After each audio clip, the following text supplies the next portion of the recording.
अब मोलैरिटी का मसला ये है कि देखें, मोलैरिटी हमने कहा तो है कि फर्ज करें आपने एक सोल्यूशन बना लिया 0.1 मोलर एन 0.1 मोलर NaOH, ठीक है।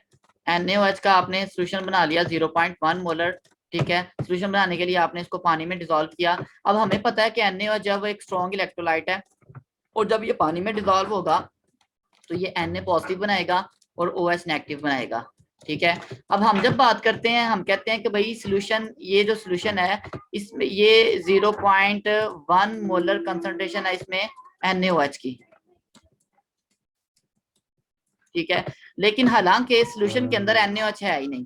सोल्यूशन के अंदर बेसिकली दो चीजें हैं, एक 0.1 मोलर Na है और एक 0.1 मोलर जो है वो OH आयन है, ठीक है। सोल्यूशन के अंदर NaOH एग्जिस्ट ही नहीं कर रहा, ठीक है।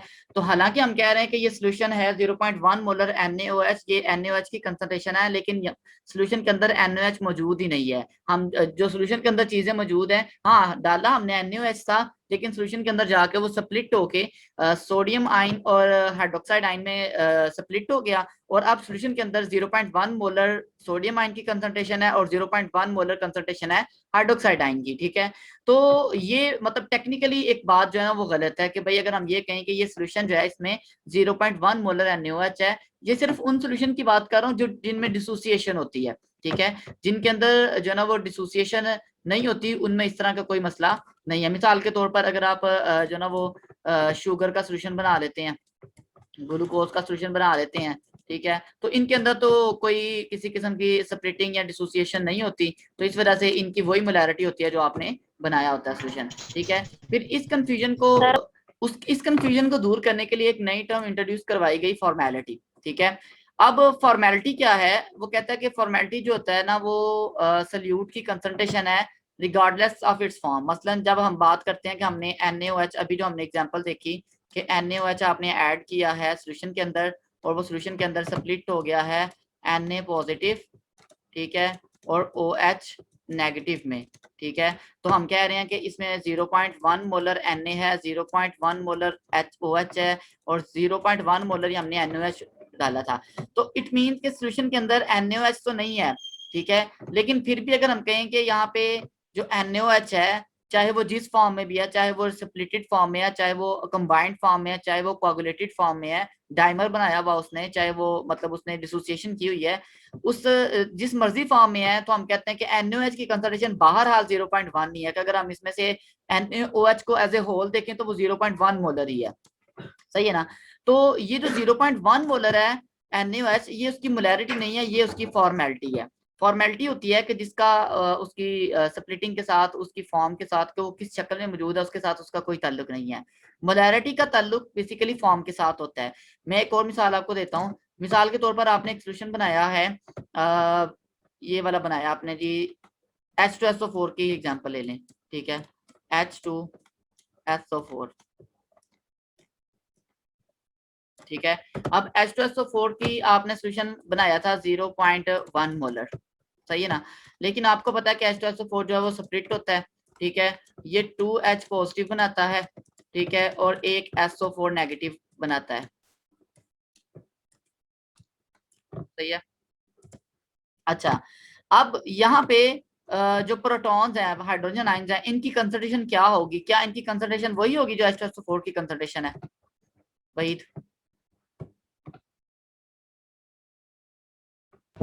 सॉरी सर, दोबारा क्वेश्चन कीजिएगा। क्वेश्चन ये है कि H2SO4 बनाया है 0.1 मोलर, ठीक है। जब आपने 0.1 मोलर H2SO4 बना लिया है, तो क्या उस सोल्यूशन के अंदर हाइड्रोजन आयन की कंसंट्रेशन 0.1 मोलर है?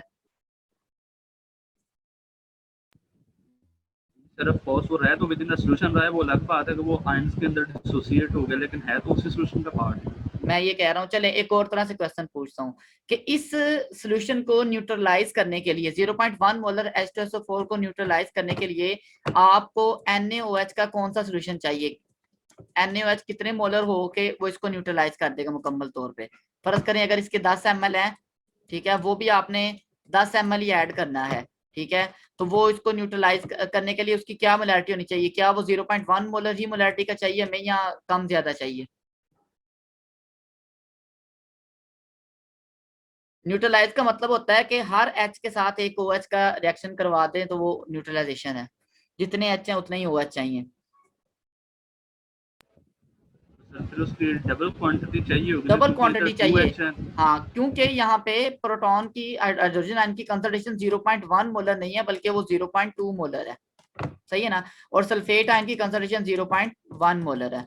इट मींस के 0.1 मोलर H2SO4 को कंप्लीटली न्यूट्रलाइज करने के लिए हमें या तो सोडियम हाइड्रोक्साइड की मिकदार डबल लेनी पड़ेगी, या उसकी मोलैरिटी उसके बराबर ले लें तो फिर बराबर क्वांटिटी चाहिए होगी। मिसाल के तौर पर अगर आपने ये 0.1 मोलर H2SO4 है और आपने इसको NaOH के साथ न्यूट्रलाइज करना है, तो अगर इसके 10 ml हैं तो या तो उसके 20 ml ले लें, तो फिर न्यूट्रलाइजेशन मुकम्मल होगी, क्योंकि फिर जाके उनकी तादाद बराबर होगी। या फिर अगर आपने उसको भी 10 ml लेना है तो फिर उसकी मोलैरिटी डबल कर लेंगे।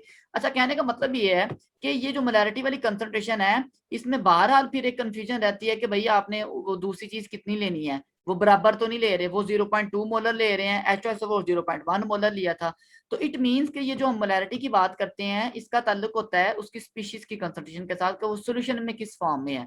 अगर वो सॉल्यूशन में डिसोसिएट हो गया तो मोलैरिटी चेंज हो जाती है। आपने H2SO4 0.1 मोलर लिया था, लेकिन सॉल्यूशन में वो हाइड्रोजन आयन की कंसंट्रेशन 0.2 मोलर है, सल्फेट आयन की 0.1 मोलर है। इसी तरह अगर कोई और होगा, फास्फोरिक एसिड होगा, उसमें कंसंट्रेशन ट्रिपल हो जाएगी। तो यहाँ पे कंफ्यूजन आ जाती है कि भाई कैलकुलेशंस में थोड़ा सा जो ना वो एक दफा सोचना पड़ता है कि भाई ये क्या, किस तरह से हम इसको बराबर लेंगे, ठीक है। तो ये जो ना वो मोलैरिटी है कि सॉल्यूशन में हाइड्रोजन एन 0.2 मोलर है, सल्फेट एन 0.1 मोलर है। लेकिन अगर हम बात करें H2SO4 की, तो क्या सॉल्यूशन में H2SO4 है? नहीं है। लेकिन अगर हम बात करें कि अगर सॉल्यूशन में H2SO4 हो, फर्ज कर लें कि वहां पे जो H है वो SO4 है, वो मिलके H2SO4 बना रहे हैं, तो उसकी कंसंट्रेशन क्या होगी? तो वो उसकी कंसंट्रेशन सॉल्यूशन में होगी 0.1 होगी जो हमने बनाया था। और ये जो 0.1 होगी ये मोलैरिटी नहीं होगी, बल्कि ये क्या होगी? फॉर्मेलिटी होगी। जी, ये पॉइंट समझ आया? तो इसका मतलब ये है, आप कह सकते हैं कि फॉर्मेलिटी जो है वो एक यूं कह लें कि एक हाइपोथेटिकल चीज है, वो एक्चुअल चीज नहीं होती। उन स्पीशीज के लिए जो डिसोसिएट होती हैं। जो चीजें डिसोसिएट नहीं होती, मिसाल के तौर पर जैसे ग्लूकोज है, ग्लूकोज की मोलैरिटी भी वही होगी, उसकी फॉर्मेलिटी भी वही होगी, ठीक है। ग्लूकोज जो है वो जब आप उसको डिजोल्व करते हैं पानी में, तो वो ग्लूकोज अपनी एक्चुअल फॉर्म में ही रहता है, सिर्फ पानी उसको सराउंड कर लेता है, ठीक है। तो इसकी मोलैरिटी, यहाँ पे अगर मोलैरिटी आपने 0.1 ली थी, तो यहाँ पे भी इसकी मोलैरिटी 0.1 है, ठीक है। लेकिन अगर आप लेते हैं HCl को, ठीक है, HCl को आप डिसॉल्व करते हैं पानी में, HCl आपने लिया था 0.1, और जब वो सॉल्यूशन में डिसोसिएट हुआ तो वो डिसोसिएट हो गया H पॉजिटिव में और Cl नेगेटिव में। अब सॉल्यूशन के अंदर HCl की कंसंट्रेशन कितनी है, मोलैरिटी कितनी है HCl की सॉल्यूशन में? 0.1 नहीं है, सॉल्यूशन में HCl है ही नहीं, ठीक है। सॉल्यूशन में HCl है ही नहीं, वो तो ओके डिसोसिएट हो सर, गया। ठीक है, पानी ऐड किया। हाँ, ठीक। तो उसका मतलब ये है कि सॉल्यूशन में HCl की मोलैरिटी कितनी हुई,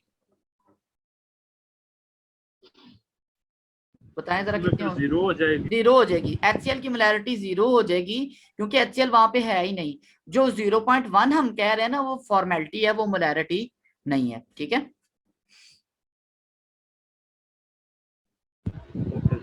ठीक है, तो इट मीन्स के फॉर्मेलिटी जो है उसका ताल्लुक ये है कि वो सॉल्यूशन के अंदर जिस मर्जी शक्ल में है, मतलब चाहे वो उसके 5 टुकड़े हो गए हैं, चाहे 10 टुकड़े हो गए हैं, तो उन टुकड़ों को मिलाया जाए तो उसकी कितनी मोलैरिटी बनेगी, वो जो ना वो फॉर्मेलिटी होती है, ठीक है।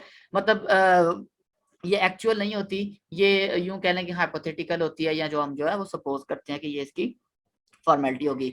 अच्छा, इस सब के बावजूद जो ना वो फॉर्मेलिटी को हम यूज नहीं करते कॉमनली, मैंने लिखा भी हुआ कि लेस कॉमन यूनिट है।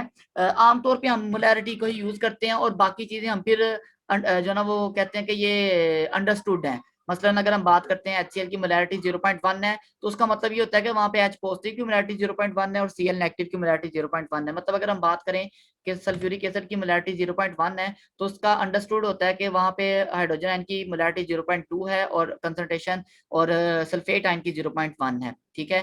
तो हम जो ना वो मोलैरिटी का ही लफ्ज यूज करते हैं ज्यादा कॉमन, लेकिन बहरहाल फॉर्मेलिटी जो है वो हमें एनालिटिकल जो ना वो हमारी कंसंट्रेशन जो टर्म्स हैं उसमें एक टर्म है, और ये आपको जो ना वो मतलब कहीं पे भी वाइवे में जब आपको मोलैरिटी वगैरह सारा कुछ आ रहा हो तो कोई पूछ सकता है कि भाई अच्छा ये चले ये पूछते हैं इसको, ये तो नहीं आएगा। तो ये इस वजह से बहरहाल ये एक कंसल्टेशन यूनिट है फॉर्मेलिटी, ठीक है जी। इसके बारे में कोई कंफ्यूजन हो तो पूछें। मतलब फॉर्मेलिटी को अलग से डिटरमाइन करने के लिए या कैलकुलेट करने के लिए कोई नहीं, फार्मूला भी कोई नहीं वो होगा? मोलैरिटी ही है। देखें जिसको हम मोलैरिटी कहते हैं ना वो फॉर्मेलिटी एक्चुअली इलेक्ट्रोलाइट्स के लिए। और ये एक बात याद रखें कि फॉर्मेलिटी का कॉन्सेप्ट जाहिर है सिर्फ इलेक्ट्रोलाइट्स पे अप्लाई होता है। इलेक्ट्रोलाइट्स वो चीजें होती हैं जो डिसोसिएट होती हैं, ठीक है। जो चीजें डिसोसिएट नहीं होती उनके लिए तो जरूरत ही नहीं है ना कि वो ही मोलैरिटी उनकी होती है, क्योंकि वो सोल्यूशन में अपनी ओरिजिनल फॉर्म में मौजूद होती हैं। मतलब हम कह सकते हैं कि फॉर इलेक्ट्रोलाइट्स जो डिसोसिएट होते हैं, ठीक है, कुछ अब वो दो तरह के होते हैं, स्ट्रॉन्ग और वीक।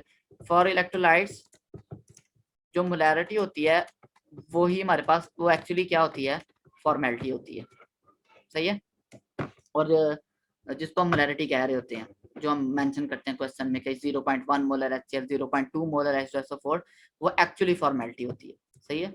और नॉन इलेक्ट्रोलाइट पे ये कॉन्सेप्ट इतना एप्लीकेबल ही नहीं है, क्योंकि उनकी मोलैरिटी ही होती है सोल्यूशन के अंदर, वो अपनी ओरिजिनल फॉर्म में होते हैं जी। इससे